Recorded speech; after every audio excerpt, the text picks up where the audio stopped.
আজকের ক্লাসে আমরা শিখব কিভাবে কলেজ ছাত্রছাত্রীরা একজন আরেকজনের সঙ্গে দীর্ঘ সময় ধরে ইংরেজিতে কথা চালিয়ে যেতে পারবে। একদম প্রথমে তারা কি নিয়ে কথা বলতে পারে, তারা হয়তো বা এটা নিয়ে কথা শুরু করতে পারে যে কে কোন কলেজে বা কে কোন ইউনিভার্সিটিতে পড়তে চায়।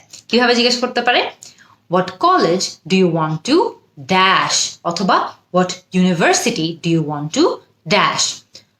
What college do you want to study in, what university do you want to study in, অথবা what college do you want to get admitted to, what university do you want to get admitted to। অথবা আমরা কিন্তু খুব easy একটা ল্যাঙ্গুয়েজেও বলতে পারি, what college do you want to go to, what university do you want to go to। খেয়াল করে দেখবেন যে আমরা স্টাডি ইন বলতে পারি, go to বলতে পারি, admitted in বলতে পারি, তিনটারই অর্থ হলো যে তুমি কোন কলেজে বা কোন ইউনিভার্সিটিতে পড়তে চাও। এরপরে তারা কি নিয়ে কথা বলতে পারে, এরপরে তারা হয়তো কথা বলতে পারে যে কে কোন স্ট্রিমে পড়াশোনা করতে চায় বা কে কোন ফিল্ডে পড়াশোনা করতে চায়। আমরা অনেকেই আর্টসে পড়ি, সায়েন্সে পড়ি, কমার্সে পড়ি। সো এখন যদি আমরা কনভারসেশনটা আরেকটু বাড়াতে চাই, আমরা হয়তো বা এটাও বলতে পারি যে what dash do you want to go for, what stream do you want to go for, মানে তুমি কোন স্ট্রিমে পড়াশোনা করতে চাও। What field of study do you want to go for, কথাটা কিন্তু সেম, অর্থটা একদমই সেম থাকছে। আমরা জাস্ট এক ক্ষেত্রে হয়তো বা স্ট্রিম বলছি, আর এক ক্ষেত্রে ফিল্ড অফ স্টাডি বলছি।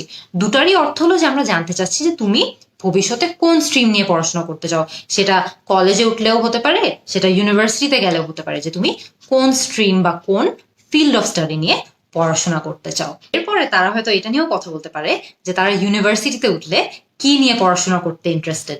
কিভাবে সেটা জিজ্ঞেস করতে পারে, what subject do you want to dash in university, what subject do you want to pursue in university, অথবা সেটাও বলতে পারে what subject do you want to study in university।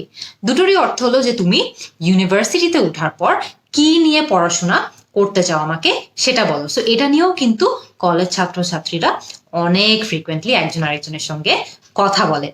এরপরে আরেকটা খুব common topic of conversation college স্টুডেন্টদের মধ্যে হলো যে কোন সাবজেক্টের জন্য কোন কোচিংটা ভালো। What dash is the best for dash, what coaching is the best for math, what coaching is the best for English. So খেয়াল করে দেখবেন যে এখানে যদি আমরা একজন আরেকজনের সঙ্গে এটা নিয়ে কথা বলতে চাই, যে আমরা একটা কোচিং সম্পর্কে জানতে চাচ্ছি, যে হয়তোবা অঙ্কের কোচিং কোনটা বেস্ট, ম্যাথসের কোচিং কোনটা বেস্ট, যেহেতু এটাও খুব কমন একটা টপিক অফ কনভারসেশন, আমরা কিন্তু ইজিলি এটা নিয়েও ইংরেজিতে কথা বলতে পারি।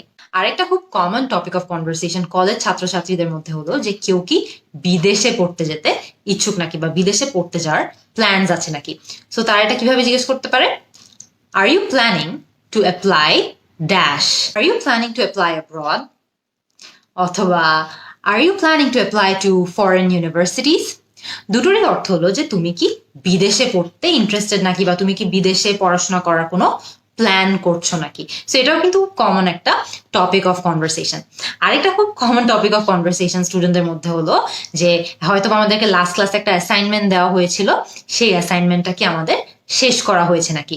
সো সেটা আমরা কিভাবে জিজ্ঞেস করতে পারি, did you finish the dash we were given in the last class, Did you finish the assignment we were given in the last class? মানে গত ক্লাসে আমাদেরকে যে অ্যাসাইনমেন্টটা দেওয়া হয়েছিল সেটা কি তুমি শেষ করেছো।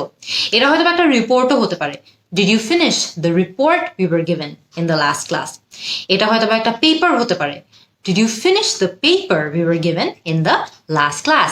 সো খেয়াল করে দেখবে যে তোমাদের কলেজে তোমাদেরকে যদি কোনো কিছু নিয়ে হোমওয়ার্ক দেওয়া থাকতো, বা কোনো কিছু অ্যাসাইনমেন্ট দেওয়া থাকতো, কোনো রিপোর্ট দেওয়া থাকতো, তোমরা জাস্ট সেই শব্দটা এখানে ব্ল্যাঙ্কে বসিয়ে দিলেই হবে।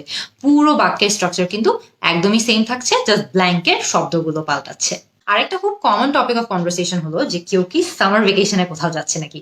সো এটা আমরা কিভাবে খুব ইজিলি ইংলিশে জিজ্ঞেস করতে পারি, are you planning to go anywhere in the summer dash, are you planning to go anywhere in the summer vacation, are you planning to go anywhere in the summer break.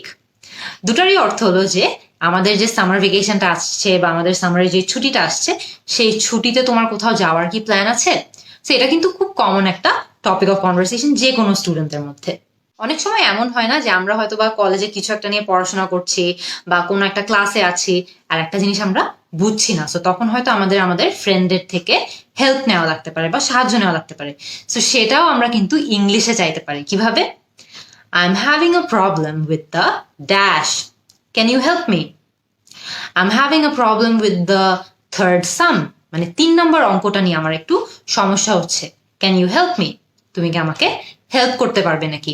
হয়তো বা 4 নম্বর সাম নিয়ে problem হচ্ছে, সেক্ষেত্রে তুমি বলবা যে I'm having a problem with the fourth sum. যে 4 নম্বর অঙ্কটা নিয়ে আমার সমস্যা হচ্ছে, can you help me? So খুবই কমন কিছু টপিক আমরা নিয়ে এতক্ষণ কিন্তু আলোচনা করলাম, যেই টপিকগুলো নিয়ে অনেক ফ্রিকুয়েন্টলি কলেজের স্টুডেন্টদের কথা বলা লাগে। সো আজকে আমরা শিখলাম যে কিভাবে আমরা এই ডায়লগগুলো ইংরেজিতে একজন আরেকজনের সঙ্গে বলে একজন আরেকজনের ইংলিশ আরো অনেক বেশি ইমপ্রুভ করতে পারবো।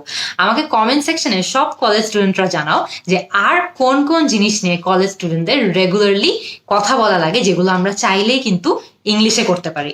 আমি কিন্তু তোমাদের সবার অ্যান্সারের জন্য ওয়েট করবো। See you in the next class.